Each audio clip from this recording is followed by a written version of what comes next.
Hello दोस्तों, स्वागत है आपका नई क्लास में नए टॉपिक के साथ में। आज हम पढ़ने वाले हैं मेंडल ने अपने प्रयोग में मटर के पौधे का चयन ही क्यों किया। साथ ही साथ में जो मेंडल ने मटर के पौधे का चयन किया तो उसके अंदर कौन से ऐसे 7 लक्षणों को देखा, कौन से प्रभावी थे, कौन से प्रभावी थे, उनको समझने वाले हैं। उससे पहले बिल्कुल बेसिक पे आ जाओ, ये पता करो कि मेंडल कौन है। तो देखो, मेंडल का पूरा नाम था सर ग्रेगर जॉन मेंडल, ठीक है ना। मेंडल कौन है? तो आनुवंशिकता के पिता है।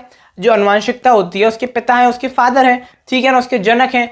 अब आप कहोगे आनुवंशिकता क्या होता है? अरे एक पीढ़ी से, मैंने क्या बोला, एक पीढ़ी से दूसरी पीढ़ी में लक्षणों को जाना आनुवंशिकता, ठीक है ना। यानी कि आपके माता पिता के लक्षण आप में आए हैं तो ये क्या है? आनुवंशिकता है। जो इसकी जनक है वो कौन है? मेंडल है। बिल्कुल मैं आपको इजी वे में समझाने की कोशिश कर रहा हूँ, ज़्यादा डीप में जाने की कोशिश नहीं कर रहा, क्योंकि अभी हमें केवल इसके जो आपकी आनुवंशिकता जब हेडिंग आएगी पूरी अलग से मैं आपको पढ़ाऊंगा, तब मैं आपको डिटेल में हर एक चीज़, वंशागति, आनुवंशिकता के लक्षण, हर एक चीज़ डिटेल में बताऊंगा। लेकिन अभी कितना समझो, अभी ये समझो कि मेंडल कौन है। मेंडल आनुवंशिकता के पिता हैं। उन्होंने अपने प्रयोग किए थे मटर के पौधे पर। मटर के पौधे पर प्रयोग क्यों किए? क्योंकि मटर के पौधे पर प्रयोग करना आसान था।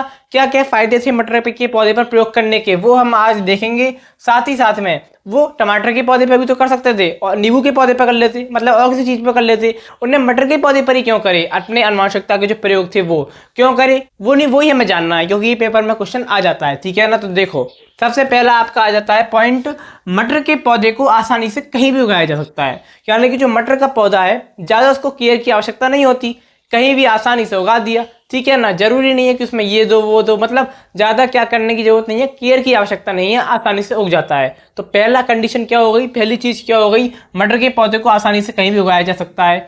दूसरी चीज आ जाती है, मटर का पौधा एक वर्षीय होता है। एक वर्षीय होता है। एक वर्षीय होने का मतलब है कि वर्ष में एक बार, यानी कि इसका जीवन काल 1 वर्ष का होता है। तो इसका जीवन काल जो होता है वो छोटा होता है। छोटा होने के कारण अनेक पीढ़ियों का अध्ययन सुगमता से किया जा सकता है। यानी कि जो इसकी आने वाली पीढ़ियां हैं उसका अध्ययन कम समय में सुगमता से किया जा सकता है। दूसरा कारण ये हो गया। तीसरा कारण होता है ये द्विलिंगी होता है। कैसा होता है? द्विलिंगी होता है।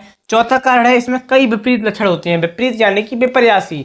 हमने जो मेंडल थे उन्होंने कौन कौन से विपरीत यानी कि लक्षणों को देखा वो हम अभी देखेंगे। लेकिन तो मेंडल ने क्यों इसको लिया? क्योंकि इसमें बहुत सारे विपरीत लक्षण होते हैं, विपर्यासी लक्षण होते हैं, ठीक है ना। विपर्यासी को ही विपरीत कहते हैं। कभी कभार पेपर में हिंदी में विपर्यासी लिखा आ जाए तो कंफ्यूज नहीं होना है। अगली चीज होती है, इसमें पर परागण के द्वारा ही आसानी से संकरण कराया जा सकता है, ठीक है ना। इसमें क्या स्वपरागण पर परागण दो होते हैं, हमने आप पढ़ा है। इसमें पर परागण के द्वारा आसानी से क्या कराया जा सकता है? संकरण कराया जा सकता है। तो ये इसके मेन मुख्य 5 कारण हो जाते हैं। यही कारण था कि मेंडल ने अपनी जो आनुवंशिकता की स्टडी है उसके लिए मटर के पौधे का चयन किया, मटर के पौधे पर करी, ठीक है ना। यही 5 कारण थे।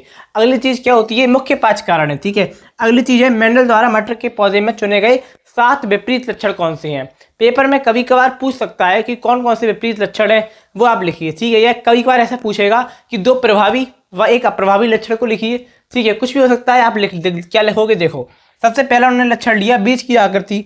दूसरी चीज उन्होंने देखी बीज का रंग, बीज की आकृति देखी, बीज का रंग देखा, पुष्प का रंग देखा। जो मटर का पौधा है उसमें पुष्प आएंगे पहले, तो उस पुष्प का रंग देखा।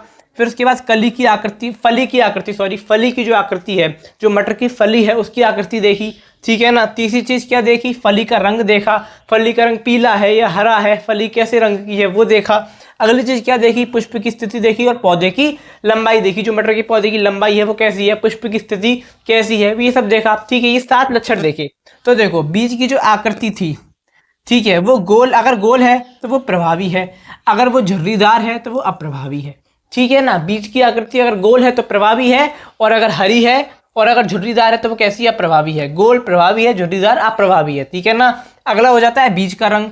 बीज का रंग अगर पीला है तो वो प्रभावी है, अगर हरा है तो अप्रभावी है, ठीक है ना। हरा प्रभावी होगा बीज का रंग, ठीक है। इस चीज को आपको समझना होगा। अगली चीज क्या है? पुष्प का रंग। पुष्प का रंग लाल है तो प्रभावी है, सफेद है तो अप्रभावी है, ठीक है ना। लाल प्रभावी, सफेद अप्रभावी। अगला होता है कली की आकृति, जो फली की आकृति अगर फूली हुई है तो प्रभावी है, पिचकी हुई है तो अप्रभावी है। आपने देखा होगा मटर की फली, कोई फली पिचकी हुई सी होती है, सिकुड़ी हुई सी होती है, अप्रभावी है। फूली हुई है तो प्रभावी है, ठीक है। अगली चीज होती है पुष्प की स्थिति। फली का रंग कैसा होता है? अगर हरा है तो प्रभावी है, पीला है तो अप्रभावी है। पुष्प की स्थिति अगर कच्छस्थ है तो प्रभावी है, और अगर अग्रस्त है तो अप्रभावी है। पौधे की लंबाई ये इंपॉर्टेंट है, अगर प्रभावी है तो लंबा होगा और अगर बौना है तो वो अप्रभावी है, ठीक है ना। इसको हम जो आपका याद रखना है, जो हाँ आपका ये दो इंपॉर्टेंट मैं बता देता हूँ, वैसे सब इंपॉर्टेंट आपको पता होने चाहिए, लेकिन जो आपका यहाँ पर आ जाता है, एक तो पौधे की लंबाई, ये लंबा है ये बौना है, ठीक है, और एक फली का रंग, ये तो ये हरा है या पीला है, ये आपको याद रखना है, क्योंकि जो हम आगे हम मेंडल के नियमों को समझेंगे तो हम बार बार एग्जाम्पल के रूप में इनको लिया करेंगे, ठीक है, उनको आपको समझ के चलना होगा, ठीक है। तो इस प्रकार से हो जाते हैं ये 7 विपरीत लक्षण, और साथ ही साथ में जो मेंडल ने मटर के पौधे का चयन क्यों किया, वो यहाँ पर 5 बातें लिखी हुई हैं, ये आपको याद रखनी है, आपके पेपर में आ सकती हैं, इंपॉर्टेंट है। तो आशा करता हूँ कि आपको समझ में आ गया होगा। अब मैं आपको मिलूंगा एक और नई क्लास में नए टॉपिक के साथ में, तब तक के लिए जय हिंद जय भारत।